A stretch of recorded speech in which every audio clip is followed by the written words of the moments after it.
It's 1989, Indiana Jones is playing in the cinemas, Nintendo presents the Game Boy, and Alfa launches the SZ. It was hugely expensive at launch, hardly surprising that they really struggled to sell them. Doesn't seem like it has much going for it, and yet today it is hugely revered. So what's changed? By the mid-80s, Alfa was short of cash and its products were lagging behind the competition. This was launched in 1989 and it was intended to showcase Alfa's new vigour under Fiat ownership. From the very start, it faced an uphill battle. It shares the wheelbase with the 75, but loses the rear seats. The body shell is made from composites, but it's actually no lighter than the car that it was based on. It's definitely not a conventional beauty. And to top it all off, it had a launch price of £40,000. That's pretty much the same as a Porsche 911, twice as much as an Alfa 75, £5,000 more than an E30 M3. Many think that it's Zagato designed. In actual fact, Zagato only assembled this car. It was designed in-house under Walter da Silva by Robert Opron. I know it's ugly, but personally I still adore the looks and the statement that this car is making. Besides, when it drives like this, it doesn't really matter what it looks like.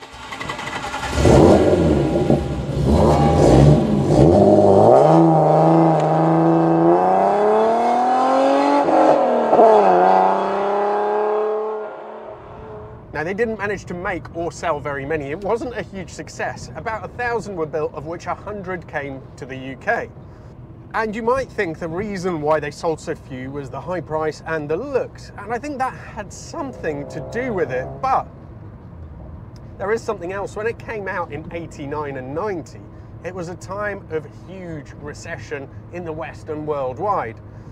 So Alfa really struggled to move them on, and it's such a shame because it is an incredibly special car.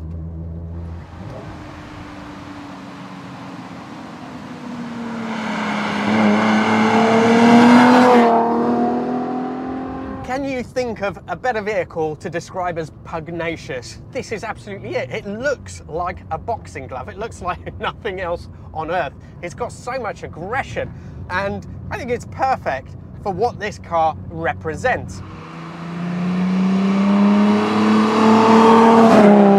You would think that basing a sports car, an expensive sports car, on a saloon, on a humble saloon that had been originally designed in the 70s would be a bad move, but you'd be wrong.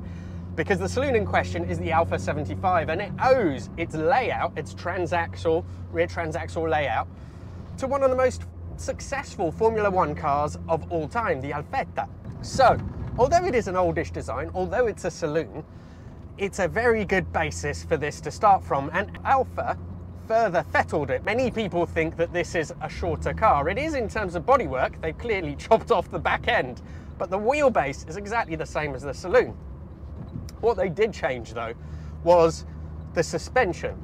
The 75 IMSA Monster Racer, the turbo, they had developed a whole new sort of suspension setup for that, and that has been transferred to the SZ. At the front, that means that instead of torsion bars, you have coilovers. At the back, the DD-on axle is retained, but they have taken, it was separate shop, separate spring, they've changed that, and they've changed the A-frame so you could get more camber at the back and at the front of the car. Also, though, no bushings at all on some of the suspension. Let's see how it sounds though, which is more important right now.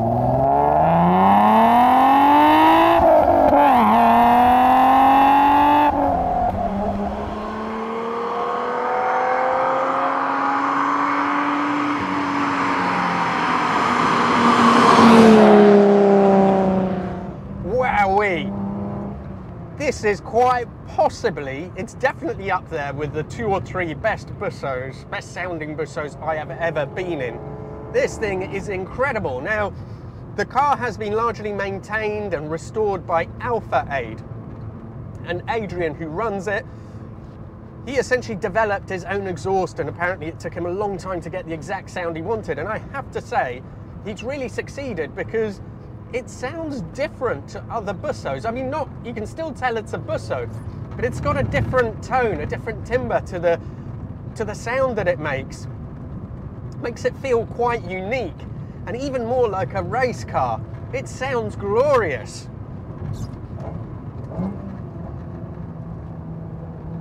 You want to change down and blip just for the sake of it. Now, the gearbox does feel very much like you're an Alfa 75. There's no real difference to it, so that means that it has a very, very long throw, unfortunately, and quite odd positioning of the gears. Once you're used to it, it's fine, but it's not a car that particularly encourages gear changes. It's okay, but it's not there with the best, and if they're worn or whatever, they can become very difficult to handle.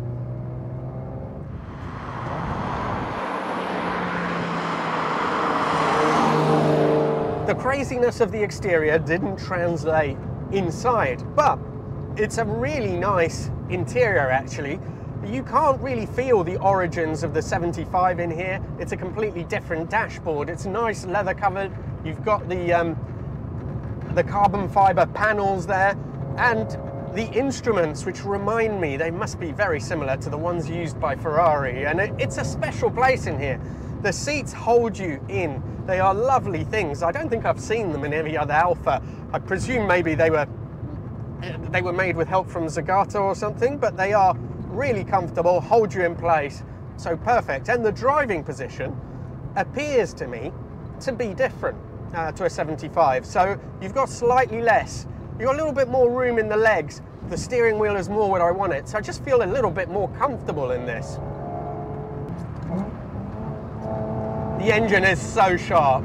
It only has 15 horsepower more than the 75 engine. It had slightly higher compression, a different injection system as well. But, oh my, Bussos can feel like this. This is certainly one of the best sounding and best feeling ones. Razor sharp. And already, although I haven't pushed it yet, the chassis is on another level to a 75. 75s are great driving cars, but they are quite soft. I think there's a lack of precision to them. They are wonderfully neutral at the limit. This though, it just feels so much stiffer. Not the suspension, although there is a bit of stiffness to it. The car feels much better tied down. There doesn't seem to be any inertia to it.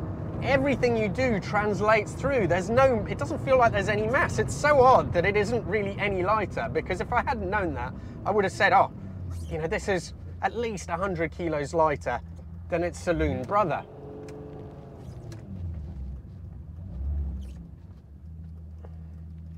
And I think let's take it through the gears once again.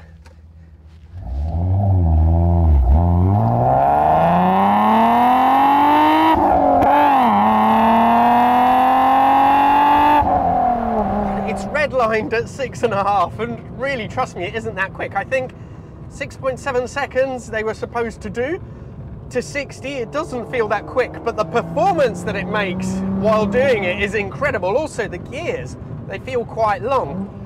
It's so lovely to just blip it down, and steering is perfectly judged on this, and you get even more feel than on a 75.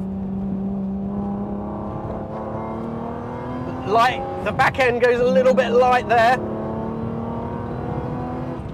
It's one of those cars that just works with you so well. It's just, it flatters you, it tells you what's going on, it makes you feel like you're in a race car whilst not being that uncomfortable. The chassis is so much better than on a 75. I'm really flabbergasted.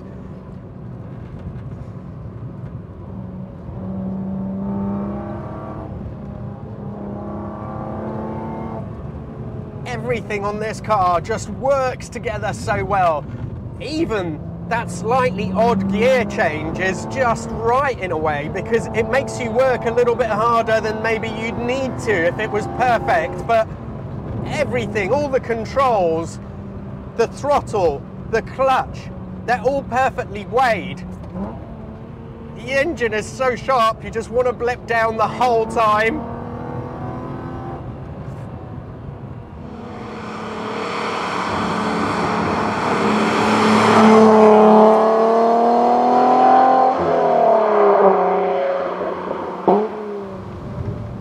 never forget reading when I was younger, when this came out, they did a comparison with the much cheaper E30 M3, and what they found was that, yes, the M3 all in all was probably a better car, but Il Mostro, the monster, I think this sums it up quite well. When they went on track, they said that they were doing laps, and the guy in the M3 in front of the SZ basically doing everything he could, super tense, sweating, concentrating, trying to keep that quite skittish car on the road. And the guy in the SZ following would be combing his hair in the mirror. So it just sounds like, I'm not dissing the M3 because it's an incredible car, but it's very much like a go-kart, that. But I think that this, with its perfect weight distribution, it just has a more natural feeling chassis, and certainly today, the way it's felt to me, I'm absolutely bowled over by it. It's a fantastic driving car. Well, I asked you a question at the beginning, which was, it was a car that seemingly had very little going for it. It was ugly, it was expensive, so why are they so revered today? And the reason is this: it's the way it drives, it's the way it makes you feel. To me, this is, without doubt, the ultimate evolution of the legendary 75 platform, but it takes that and moves it up again and then some. It is absolutely astounding, this car. It really is. Wow, mud absolutely everywhere. Let's take it slightly easy and then, okay. No grip at all there. Well, you had to take another run through the gears there just for luck.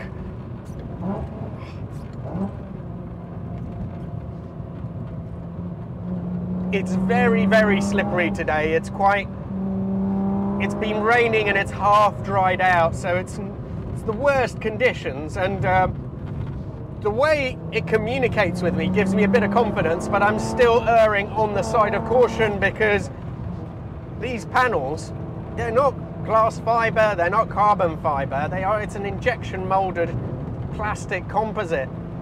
They're simply not available. And that's part of the reason why it's so heavy. Because of the way they are, they're very thick panels, and they're, you know, it meant that after all this, it wasn't any lighter than the saloon. Now, there used to be a time when these were worth very little, 20,000, they were on the 30,000 mark for quite a few years. To buy a decent one now, you'd have to spend 70 or 80,000 pounds. If you're interested, this very one is for sale through Alfa SZ. They've done a lot of the work to it, and I can't fault it. It drives absolutely perfectly. It looks great as well. Now, the panel gaps that, you know, aren't great, but that's the way they were on all of them. The way the, you know, the bodywork, this injection bodywork, it meant that the quality in those terms wasn't very good. But anyway, this one is for sale. I'll put the link in the video description, and if you're interested, have a look.